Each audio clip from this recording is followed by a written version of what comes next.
Hello, I'm Craig Constantine. Hi, and I'm Lizzie Rhodes James. Hi, Lizzie. It's a pleasure to have you join me on the show today. We do a little pre-call, and I like to ask people, like, free association mode, what comes to mind when I say podcasting. And you particularly brought up right out of the gate that it's hard work. And then you also said, like, I don't actually have a podcast, but I'll point out that you said, how many episodes do you have? How many episodes did you put out? 400. Yeah, right. 400. Okay. So I don't care that you're not currently pushing publish. You've done a lot. And I think there's a lot of experience that is maybe hiding in there that maybe you do, maybe you haven't realized you have. And Mm. you mentioned when I said, well, why would you want to do all the hard work? And you said, because you wanted to give back. And there's a lot that you've learned. And I'm wondering, what was it like when you got to, I don't want to say the end, I'm air quoting, but when you got to the end and you decided to stop publishing, do you feel like you've accomplished what you wanted to accomplish, like the learning or the giving back? Do you feel like you're done, or do you feel like you stopped for some other reason? So I think it is a pause, perhaps rather than a stop. So Mm. I did some recording last August of longer episode, one in particular, who somebody put a huge amount of effort and was very vulnerable. And I feel guilty that I still not put it out there. But so I think it's a pausing. I think it's podcasting is an amazing opportunity to share, and I love giving. So as part of that process, it's great to do that. And I guess now I've got into a routine of understanding what it is. And you're talking about learning. That's what it is. You know, that's that period of time where you consider and then you perhaps draft, then you write. Some people read it off. Sometimes you do it completely off the top of your head. There's a combination of things really, and I think the moment it's pausing. I think on the last episode I did say I'd start in the new year, so that's fast approaching. Not quite sure how soon in the new year that will be happening, but Sometimes I get the urge to go back and edit things that I've published. Like, if I just snip that sentence off the end of there and re-put the MP3 file out, would anybody really notice?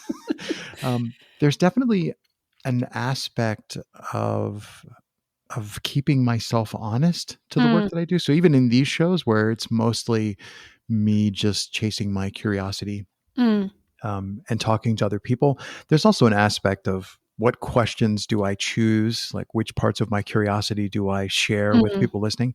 And that keeps me honest about, like, why, like in the big picture, why am I still podcasting? Why am I still having conversations? mm, And I'm sensing in your, you were doing short, minute, 2 minute, three mm. minute type of recordings. Do you find that were you using that as an accountability type of thing? And if you were, do you miss that now that you're not doing it? Like, what part of what you were doing is calling you back the strongest? I think giving back. I mean, you rightly pointed out, about giving back. What you're giving, what have you been given to give back? But I think Yes. it's about it's what it's. There's always part of learning and your own experience of what that actually is. So I guess, I mean, you beautifully pointed out, perhaps it's gratitude for what you have had to allow other people to learn from that. And I think also, though, when you listen to podcasts, sometimes it's nice to have some kind of reassurance around what you've experienced or what you've heard is something what you're going through too. So I guess it's giving in some ways that people can feel that it can be better in some way as a result of listening to it, whether it's a thought-provoking idea or a tip or a tool, so they can use that for themselves to be better. Do you try to figure out, sometimes I try to figure out, and I'm wondering if you do too, try to figure out whether or not particular podcasts are episodes that I've created are more successful than other ones. So I have a conversation. I think they're all awesome. Like, I enjoy the conversations, like, yay, winning, hashtag Craig winning. But then sometimes I zoom out and I think, well, I should try to figure out, are the people who are listening to the project, are they enjoying a certain kind of guest, or are they enjoying certain facets of my curiosity more than others? And that can be really good. Like, if I sit down and think, why do I keep asking this question, some Mm. particular thing, then yeah, that refines what I'm doing. It makes the conversations better and the listeners get more out of it. But it can also be a vicious taskmaster to, like, continuously, like, navel gaze at what piece should be better. And do you do that? Have you thought back about, all right, well, the first 100 that I did, I was really into X. And now for the second 100, I think I should do more of that or do less of that? Like how self-aware and like self-feedback, that's not grammar, but how self-aware and how self-feedbacking have you been with the whole arc of the whole 400 that you've done? Great, love that. Great feedbacking. Sorry, it's otherwise Love taking me it. 2 minutes No, to it's figure the good. grammar I out. love it. So that, yes, there has been. So for the first, I don't know how many, I was doing podcasts and I was also writing on LinkedIn. And then for the latter piece, I was actually, I don't know, it's half cheating. What I was writing on LinkedIn, I was essentially creating into a podcast. And so I guess the feedback I had was potentially how many people read what I did on LinkedIn. But I think if you get too wrapped up in that, you're being driven. What are you being driven by? Are you being driven by the audience? You don't actually know who the audience is looking at it. Or are you being driven by the means of doing it? And I seem to remember, which is why I got in the first place on the Akimbo workshops, just having a go. And I think it's just so pertinent. By having a go and thinking about it and just keep doing it. I vividly remember, because I first started doing it, I was at my sister's house and I was standing, I think, in my nephew's bedroom to record whatever I was doing. This was before I went live with the podcast. And it was just literally was top of my head. So it'd be some kind of business or leadership piece, or it might be relating to, obviously coaching is completely confidential, but it might be relating to a coaching conversation, a topic of a coaching conversation, and I'd have some of that. So for me, yes, it was partly looking at it, and I think from the technical perspective, I was probably more aware of it rather than the pure content perspective. But I guess I've now been, I think, just about been writing, not quite every day, but pretty much every day for a year on LinkedIn. Just by doing that, the words have got better, because I don't know how many people listening to this have done their own podcast. Some of it's completely off your mind, as in thinking and you speak at the same time, which is what we're doing now. But many of the podcasts, particularly latterly, were, I'd write them and then I'd read them off. So it becomes potentially a much more succinct conversation. And then from that, you can learn as to what works. And I think the other piece is, when I was looking at the other day, actually also supported my writing. So I would actually do the podcast and sometimes tweak the writing before I'd press publish on LinkedIn, because it allows you to better be able to see perhaps how the flow of what you've written comes out too. So I guess there were. It's simple to answer the question is yes, there were. One was around the technical piece. What could I do differently? And the second thing was around how could I articulate the words so the message came across in a succinct way. But I guess by using voice rather than just words like you would at LinkedIn, it just becomes a bit more personal. There are so many different, I like to lean on I think it was George Seurat or Seurat, the pointillist, the famous pointillist painter, like, people in the 1700s at the beach and kind of thing. And even if you're not intending to make a large picture, if you are doing something that has individual episodes, or you're running individual blog posts or LinkedIn posts, you are making an overall mosaic out of your work. Somebody is going to like put it all in one place and step back and go, what does that look like? And I don't do the type of podcast episodes that you do. I don't generally do host on mic. I don't generally do the small short form everyday type of thing. And I'm wondering, but I do often step back from my work and try to go like, okay, 60 episodes of this, like, am I still doing the same thing that I thought I was doing? Like, I do try to step back and look at the work from across the room. Have you tried to look at I'm going to call it the whole body of that podcasting work? Have you tried to step back and look at it to see, well, first of all, have you tried to do that? And does it make some kind of coherent image or some sort of type of coherent body of work that you can see? So I think what it seems, what you've just said, it's about theme. What are the key themes that are coming from it? And yes, I've tried to. And I think and part of it has been around, I wrote some manifestos, which I did as well, which was around focus. I'm trying to think what the creativity. I'm trying to think what the other ones were. But so yes, there were themes, but I think I'm still, although it sounds bizarre, trying to sort of hone in on. So it's all about better. What does better mean? What it better means, it's in the eye of the beholder. It's not in mine. It's about like coaching. What does success mean to you is different to what success means to me. And therefore it's important that you pick out what that is. So in the same way, what are the themes that's coming from that? And I think there potentially are themes in that, whether it's pausing, priorities, creating a picture of your success, planning, there's kind of consistencies there. But I think also, though, it's trying to, for me going forward as well, it's trying to, nothing's new under the sun, as somebody referred to, something I was talking to earlier. So therefore it's not, you're going to be different, but how you shape that and how you share that potentially allows people to be interested in it. And again, it's not about, chasing the likes, but it's chasing the people who potentially can gain the most from it.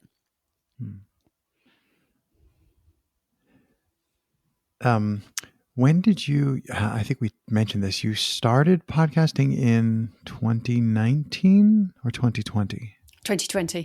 2020. And so it's like, what, a year and 2 months, a year and 3 months? It's a fairly recent addition to, like who you are and how you give back. Is there anything that you can point to that you set aside in particular to make space for that new habit or that new activity? Because 400 episodes took you, at least 800 hours, right, to do all that. Like, is there anything that you can say, yeah, I set this other thing down to make space to do that? So particularly with the lockdown, it was slightly easier. So I like to exercise in the morning, and I didn't have access to a swimming pool. And particularly through the darker months, I couldn't go out and to exercise relatively safely in the world of things. So I used to I'm a naturally wake up early in the morning. So I get up and write and do podcasting before anyone else was awake. So it's allowing that time. And even now, even though I'm swimming, I'll come in, I'll write something potentially for a blog, or create some ideas, which then it's creating that system and that habit. So the system about how you use things, the tools to be able to create the podcast, and with your changing your editing and things like that. So that's one bit. And then the second thing was around the writing and the considering the subject. And sometimes even going swimming can really help that too, because it gets your mind going. But so it's for me, it's around creating a habit. Yeah, it's kind of a routine that consistently do it. And morning to me is always the best, whether you're a morning person or not. It's the time I've sensed that you have the most control over, because it's generally before you've opened your emails, before someone has got hold of you. The doorbell rings, the mail arrives, right? Yeah. And so therefore it's the only time you have control over it. So before you cut into anything else, use that. And for me, I've got 2 children. And so before they get up, it's before they need me as well.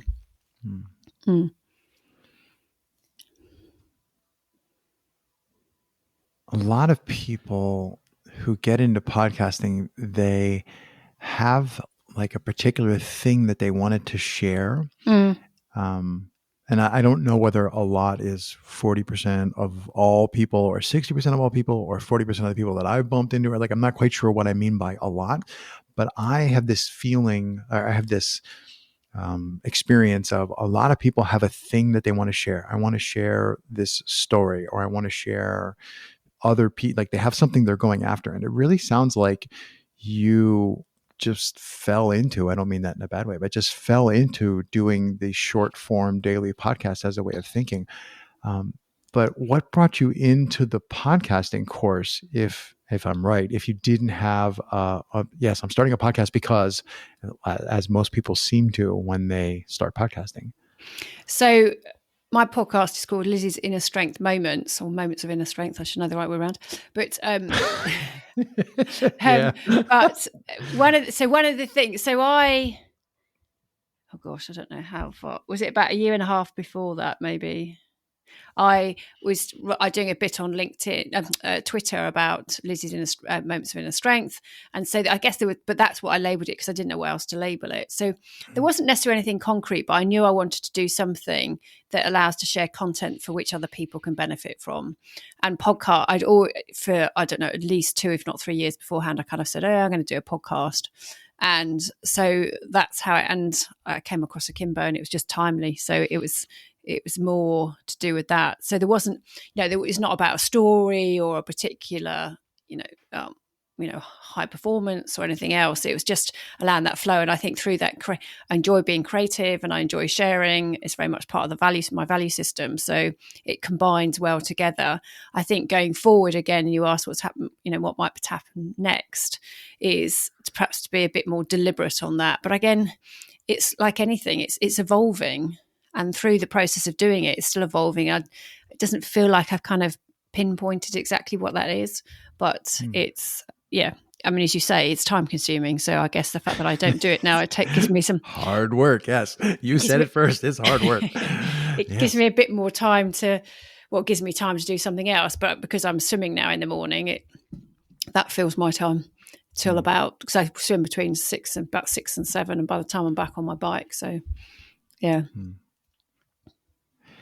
What do you think about people who, so I'm going to say there's two kinds of people. There's people who followed your journey, the episodes, the podcasting, they followed that year and a half of hard work. You may not have known how much work was going on behind the scenes, but they followed that journey with you, versus people who might find your show, they're listening, they're like, wait, what? And now they're running off to go start at episode 1. What are your thoughts on the experiences or the takeaways, or how it would affect people if they were along for the journey with you versus finding the journey as an artifact or a thing that's now just sitting out there? That's a great question. I guess the nature of my podcast is you can dip in and out, and it doesn't matter, and they're quite timeless. And I guess that's one of the reasons.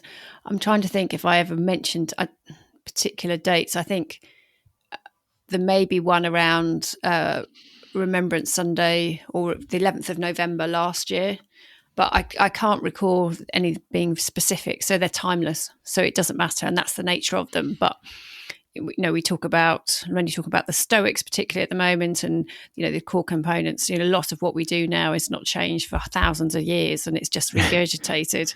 Right. And I was for somebody I used to know, senior in leadership in a large tech organization, said a number of years ago, he said never bothered reading business books. He just went to the ancient Greeks, because ultimately they repeated what we just get repeated in different formats now.